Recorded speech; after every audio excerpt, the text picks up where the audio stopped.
Hi all. How many of you feel that the first impression is the last impression? All those of you in your 20s, 30s and 40s watching me would realize that first impressions always need not be the last impressions. However, this adage holds true for all those of you who are looking at meetings which may just close maybe within one or two itself. And that is where this adage makes a lot of difference in ensuring that the first meeting actually lasts as the last impression or a good impression on the person that you meet.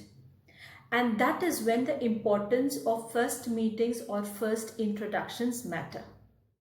This is Susan signing in, and in today's session we shall broadly understand two aspects of good introductions. One is how do you introduce yourself, and secondly, the most important challenge after that is how do you keep the conversation going. Now these kind of meetings usually take place either as a result of a formal business do that you would be attending, a seminar or a conference for networking purpose, or possibly a job interview. Though the job interview will take its natural or its normal course of conversation after you are formally introduced, the other business do's that you would be attending has to have a knack for conversations. So in today's session, we will broadly look at these two areas of introductions. One of the most important sound advice that I would like to give for those friends of mine out there who are watching this session, especially those who are shy, introvert, or unsure of presenting themselves during such meetings.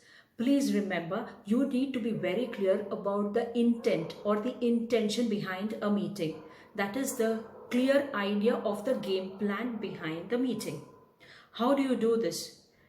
Ask yourself, are you there to merely time pass? Because please remember, even that is sometimes the intention behind a meet. Or are you there to close an important business deal? Is it that you are going for a formal job interview? Or is it that you are merely going there to know the person at the other end? Dissect and be clear of the formal and the informal part of the meeting. Remember, you should not be crossing limits, or no limits should be crossed as far as interacting with a person on the personal front is concerned. Say for example, asking somebody as to what is the time you go to sleep, or what is the perfume that you're wearing today, are conversations which are best avoided. Now, how do you create the first impression? Through the first introductions. Dear friends, let us dive into the first one. Now let us understand a few nuances of body language before you go for such a meeting. Remember, you need to display a very positive body language. And now what do you mean by a positive body language? A light lean forward, a direct eye contact, somebody full of energy and enthusiasm as you speak are things which display a very positive body language. I am sure you would not like to speak to somebody who looks very bored or dull when you meet him or her. Secondly, please remember to be in the present.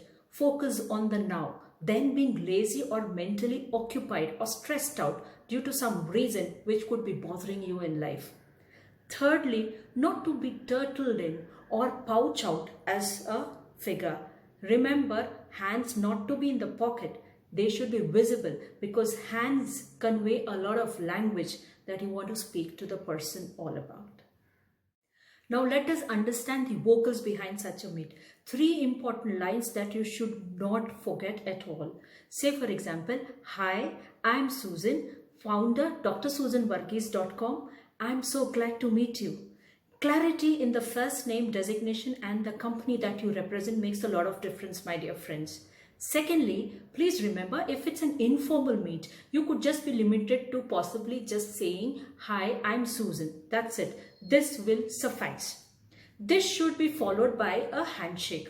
How do you do a good handshake? Please remember, as you shake hands, the circle, the inner circle between the thumb and the finger has to get locked in. And it's also an advice that you be slightly gender sensitive as you shake hands, not to give a bone-breaking one to the ladies. You're not well dressed if you don't wear a smile. A truly genuine smile, which is not limited to the lips but also reflects in the eyes, is what adds up to that finishing touch in a meeting. A smile is the opening line of a conversation. As the initial conversation kicks off, listen attentively with interest. There are certain tips to pay attention to as the other person introduces himself or herself. Do not misspell the name. If you've not got it correctly the first time, please ask courteously to get a clear idea of the name. When the person is introduced, your body language shall convey or should convey that this meeting means a lot.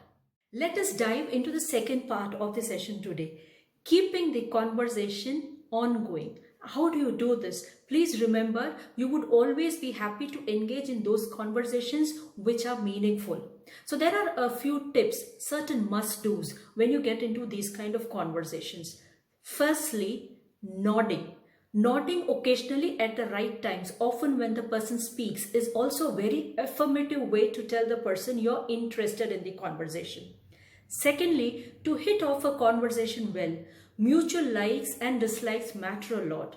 Your responses in the form of light smiles, light amusement, light shocks, or having to nod a okay or great, wonderful, or really makes a lot of difference. A small tip again, my dear friends, eyebrows raised, wow, have to be conveyed to kickstart a great introduction and a conversation.